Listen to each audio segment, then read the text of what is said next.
La tradición nos dice que el autor del Pentateuco, hermanos, pues es Moisés, ¿verdad? Porque hay una evidencia interna en la Biblia, hay pasajes bíblicos que nos enseñan que el autor es Moisés.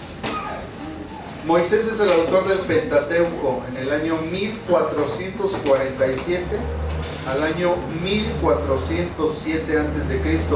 Fue a Moisés a quien Dios, para escribir los primeros 5 libros de la Biblia, el mismo Pentateuco sostiene esta postura. 7 veces la leemos específicamente de Moisés. La primera mención de la actividad literaria de que Moisés es el autor, dice: y Jehová dijo a Moisés, escribe esto para memoria en un libro. Esto viene en Éxodo 17:14.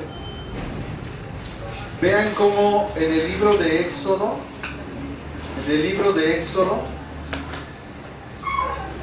fue cuando en ese tiempo Dios le dictó a Moisés que escribiera. Entonces la revelación de la palabra de Dios fue, ¿verdad? En el tiempo del Éxodo fue que Moisés escribió el Génesis. Aunque el Génesis es puesto primero que Éxodo, es en el tiempo del Éxodo cuando Dios le revela a Moisés la tradición oral, o sea, lo que había ocurrido en esa tradición oral. Dios se la revela a Moisés y Moisés lo escribe los acontecimientos del Génesis, pero fue hasta el libro de Éxodo. Y eso es como los eruditos, ¿verdad? Ellos relacionan y dicen: aquí fue cuando Dios le dio la orden, se la dio en Éxodo, y del libro de Éxodo se escribe el libro del Génesis. Entonces nosotros pensamos que como Génesis está al principio, fue en el Génesis se vio escribiendo, y no, hermano, vino la tradición oral. Hay un libro que se llama el Gilgamesh. Es un libro más antiguo que la Biblia. Gilgamesh era un rey antiguo, el cual se descubrió, es escrito, y se descubrió que era un libro más antiguo que la Biblia. Y en el Gilgamesh viene escrito el diluvio, y vienen escritos muchas cosas acerca de la palabra de Dios. Entonces, cuando hay un debate en cuestiones bíblicas, dicen: es que hay un libro más antiguo que la Biblia, que es el Gilgamesh. Y sí, tienen toda la razón. Pero entonces, ¿qué pasó? Y bueno, pues ahí es cuando nosotros vemos cómo Dios, ¿verdad?, en su sabiduría dejó que la tradición humana, ellos escribieran sus anécdotas, pero después Él, cuando revela las Sagradas Escrituras, aclara la verdad de los acontecimientos. Porque recuerden que cuando hay una tradición oral, cuando tú pasas un conocimiento a otro oralmente, en algún momento se pierde lo que estamos diciendo, ¿no? Si yo le paso un mensaje a mi hermana, ella a la otra hermana, y así, cuando llegamos con el último va a decir una cosa muy diferente. Entonces Dios lo que hizo es que permitió que el ser humano escribiera a su forma de ver, en su tradición oral, las cosas, como fueron los acontecimientos. Y por eso hallamos que en la cultura india también hay un escrito sobre el diluvio, en China también, y en otros países. Pero eso fue lo que la tradición oral, ¿verdad? Empezaron a contar sus cuentos mitológicos de una verdad, pero distorsionada. Y cuando viene Dios y revela en la Biblia la verdad bíblica, entonces Él ordena todo el pensamiento y los hechos tal y como fueron. Entonces el hecho de que haya un libro que es más antiguo que la Biblia no quiere decir que por esa causa, ¿verdad?, el autor o los que escribieron la Biblia le copiaron, ¿no? Lo que pasó es que Dios reveló la verdad acerca de todo ese pensamiento que estaba disvariado en las diferentes culturas y religiones, porque los hijos de Noé, cuando viene el diluvio, se esparcieron por todo el mundo, y cada uno de ellos seguramente oralmente a sus hijos, y luego los hijos de sus hijos trajeron ese conocimiento de lo que había acontecido, y en algún momento se perdió Y entonces se hicieron fábulas y les cambiaron. De hecho, dicen que el nombre que aparece en el Gilgamesh, que nosotros lo tenemos como Noé, pues no es otra cosa sino un nombre cananeo, ¿verdad? En cananeo es ese nombre y en hebreo es Noé, pero es el mismo. Entonces los estudiosos de la Biblia, los que estudian la bibliología, ellos, ¿verdad? Y la lingüística, ellos concuerdan en que era el mismo, el que mencionan en el Gilgamesh como Noé, pero como está escrito en otro idioma, en otro dialecto, ¿verdad? Entonces por eso cambia el nombre, pero realmente es el mismo. Entonces así Dios, hermanos, ha dejado esta revelación y nos ha manifestado la verdad de su palabra. Él ha ordenado los acontecimientos de toda la historia. Y como vemos en el Éxodo 17:14, y es la primera mención donde se le da la ordenanza a Dios a Moisés que escriba. En el libro dice, en el original hebreo, dice, el libro, ¿verdad? Dice en el original hebreo, ¿verdad? Dice, para que en memoria de un libro, así lo traducen, en memoria en un libro, pero la traducción correcta es el libro. Escribe esto para memoria el libro, y la traducción fue en un libro. Entonces son cuestiones ahí gramaticales, hermanos, que a veces en las traducciones se usan. ¿En qué consistía este libro que se menciona ahí? Este libro consiste en ese cúmulo de revelaciones dadas por Dios en los años anteriores, las memorias o las tradiciones orales, que es lo que estábamos diciendo, de la creación y la caída, el diluvio, los patriarcas, José, materiales escritos. También Moisés tuvo acceso a materiales escritos como genealogías, la tabla de las naciones, etc. Todo recopilado por Moisés, esencialmente el libro de Génesis, más lo ocurrido en los primeros 17 capítulos del Éxodo. La segunda mención está en Éxodo 24:4 y dice, y Moisés escribió todas las palabras ¿de quién? De Jehová. Entonces ahí vemos cómo Dios le reveló a Moisés la verdad. Y a pesar de que hay otros libros antiguos y que datan de muchos años y a su forma manifiestan las versiones de los acontecimientos bíblicos, y que algunos usan para decir que la Biblia le copió a otros, no es así, hermano. O sea, lo que hizo Dios fue revelarle a Moisés las cosas, le dijo escríbelas, y Dios le organizó todos los acontecimientos históricos desde que Él crea el mundo hasta, ¿verdad?, hasta su época en Moisés. Entonces escribe esos libros que pues hoy tenemos, ¿sí, hermano?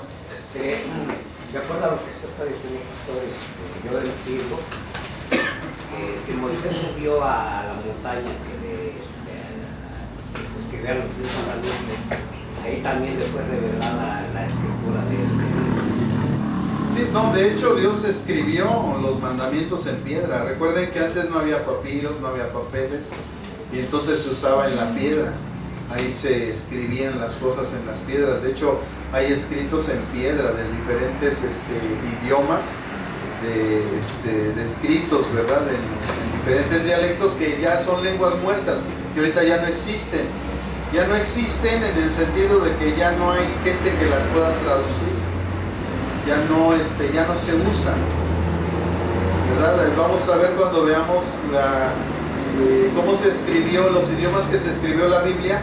Vamos a ver que hay un tipo de hebreo que ya no se usa, es el hebreo antiguo, es un hebreo aramizado, lo que le llamaban el paleohebreo, y eran figuras y estaban escritas en piedra. Y después vino cuando evolucionó el hebreo, entonces vemos otro tipo de escritura hebraica. Y cuando vinieron los masoretas, ellos hicieron otro tipo de escritura hebraica, que es la que ahorita contemporáneamente se usa, ¿verdad?, en el hebreo. Porque muchos judíos o hebreos ya no usaron el hebreo, porque fueron conquistados por los persas, fueron conquistados por los babilonios, fueron conquistados por otros pueblos. Y entonces cuando alguien conquista a alguien, le impone no solamente sus leyes, sino también su idioma, su su religión. Eso se le llama la conquista. No solamente es poseer una tierra, sino que cuando se conquista se mete la religión, la cultura, el idioma y todo. En eso se basa una conquista. La tercera mención, ¿verdad? Éxodo 24:7, y tomó el libro del pacto y lo leyó a oídos del pueblo. La cuarta mención, y Jehová dijo a Moisés: escribe tú estas palabras, porque conforme a estas palabras he hecho pacto contigo y con Israel. La quinta mención, estas son las jornadas de los hijos de Israel. Moisés escribió sus salidas conforme a las jornadas. Y así vemos hasta la séptima mención, ¿verdad? En el libro de Deuteronomio. Ya vemos cómo las primeras menciones son en Éxodo, después en Números, después en Deuteronomio. Estas menciones de que Dios había ordenado estos escritos. El Pentateuco que fue escrito durante 40 años.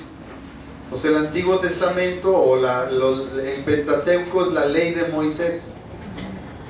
La Tanaj son la ley de Moisés más los libros de los profetas y los históricos.